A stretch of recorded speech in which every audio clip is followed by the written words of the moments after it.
Assalamualaikum warahmatullahi wabarakatuh. Hai guru-guru hebat di rumah, apa kabar? Perkenalkan, saya Agus Iriani, perwakilan IGTKI Ketapang. Hari ini saya akan menyampaikan materi tentang pentingnya bermain bagi anak usia dini yang saya dapatkan dari narasumber Bapak Maruntung melalui BIMTEK BDR yang diselenggarakan oleh Direktorat PAUD bekerjasama dengan BP PAUD dan PNF Kalimantan Barat. Selamat menikmati. Sebuah kalimat bijak, ketika kau lihat aku duduk di sebuah kursi, membaca keras-keras di depan penonton hayal, tolong jangan tertawa dan mengira aku hanya bermain. Karena seperti kau lihat, aku belajar sambil bermain. Aku mungkin menjadi guru suatu hari nanti. Nah, ini mewakili perasaan anak-anak ya. Ketika mereka bermain, sesungguhnya mereka sedang melakukan proses pembelajaran.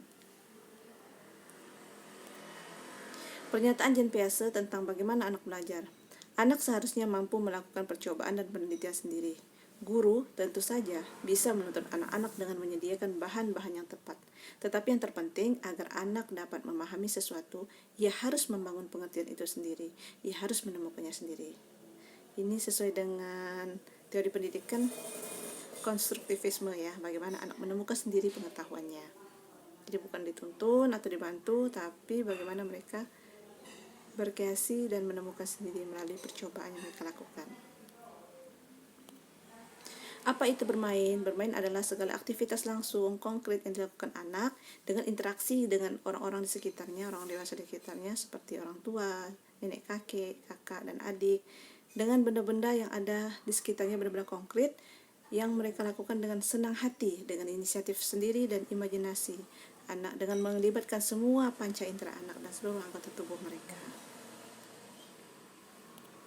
Banyak sekali fungsi bermain di sini. Salah satunya merupakan kegiatan memberikan keseimbangan berbagai aspek fungsi kepribadian. Nah, jadi dari bermain itu nanti akan berpengaruh pada kepribadian anak. Bagaimana mereka bersosialisasi, bagaimana mereka mencoba sesuatu. Jadi hal-hal seperti itu nanti akan berpengaruh pada kepribadiannya. Kemudian bermain mempunyai peran langsung terhadap perkembangan kognisi seorang anak. Vygotsky mengatakan seperti itu. Nah, jadi bagaimana nanti dari percobaan-percobaan yang mereka lakukan dan aktivitas-aktivitas yang mereka lakukan, mereka menstimulus kognisi atau pengetahuannya, seperti itu.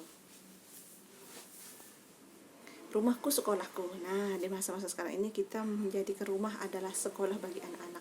Bagaimana mereka merasa senang dan betah bermain di rumahnya. Bagaimana mereka mengeksplor segala benda-benda konkret yang ada di sekitarnya menjadi alat-alat permainan. Yang di dalam permainan itu ada pembelajaran-pembelajaran yang timbul, seperti itu. Rumah menjadi tempat bermain bagi anak. Bagaimana kita sebagai orang dewasa, sebagai guru membuatkan rancangan kegiatan, dan sebagai orang tua merancang kegiatan itu atau mendukung kegiatan telah dibuat oleh guru untuk bermain bersama anak. Kemudian meningkatkan kepedulian dan tanggung jawab bersama antara satuan pendidikan dan keluarga.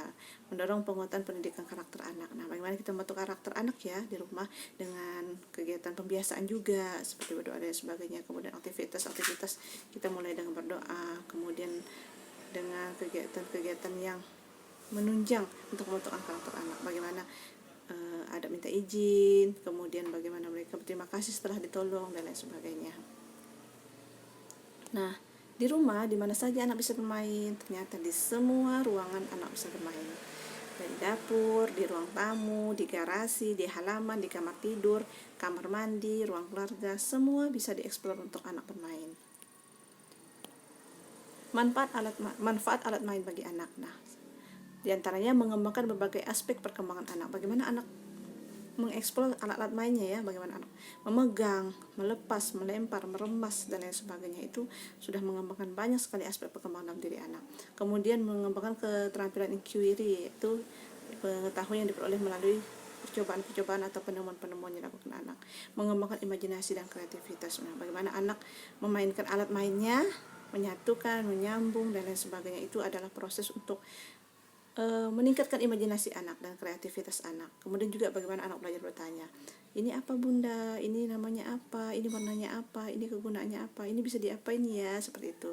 Nah, anak bertanya kita juga bisa menstimulus anak dengan pertanyaan-pertanyaan, sehingga mereka juga semakin imajinatif, semakin kreatif dalam bermain. Dapur tempat bermainku. Nah, banyak sekali alat-alat permainan di dapur, termasuk rempah-rempah, bahan masak ya, bisa digunakan, bisa untuk mengurutkan, kemudian untuk indera anak, bagaimana meraba, merasa, kemudian indera perasanya juga ya, misalnya merasa gula, merasa kopi dan lain sebagainya. Kemudian kasar halus, kemudian panjang pendek, mengenal nama-nama benda dan lain sebagainya. Banyak sekali. Kemudian di ruang makan, nah di ruang makan ada serbet. Nah, bisa kita mengajarkan tentang jenis kain, kemudian juga tentang warna, bentuk, gambar, seperti biasa sebaiknya kotak-kotak dan lain sebagainya.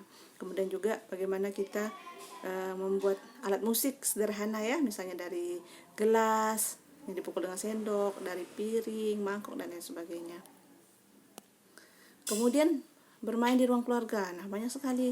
Ada papan mobil, papan kayu, kepingan-kepingan bisa dibangun, bisa dimainkan, bisa didorong dan lain sebagainya. Banyak sekali kita bisa mengeksplor benda-benda yang ada di ruang keluarga. Nah, kemudian di kamar mandi. Ternyata kamar mandi juga bisa jadi tempat main buat anak loh.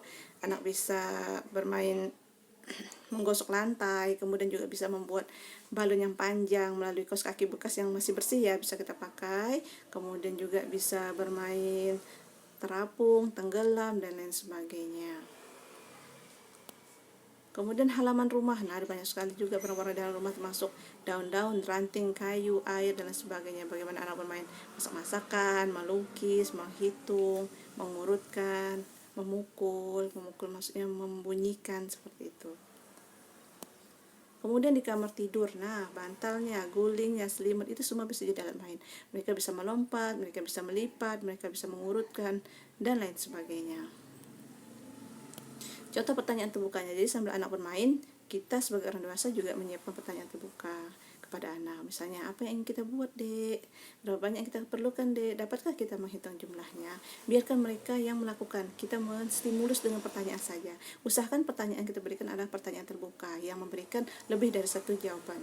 Jangan sampai pertanyaan tertutup yang jawabannya cuma iya atau tidak. Tapi berikanlah pertanyaan terbuka sehingga anak semakin terstimulus bahasanya, kognisinya, dan lain sebagainya. Tips praktis untuk orang tua atau guru. Bermain harus sesuaikan dengan kemampuan anak. Jadi sesuaikan dengan kemampuan anak, mood anak, keadaan anak ya. Jangan dipaksa. Kalau memang anak belum siap, belum mau, ya kita beri kesempatan dulu untuk istirahat dan lain sebagainya. Tapi tetap kita motivasi untuk melaksanakan kegiatan-kegiatan main yang terarah seperti itu.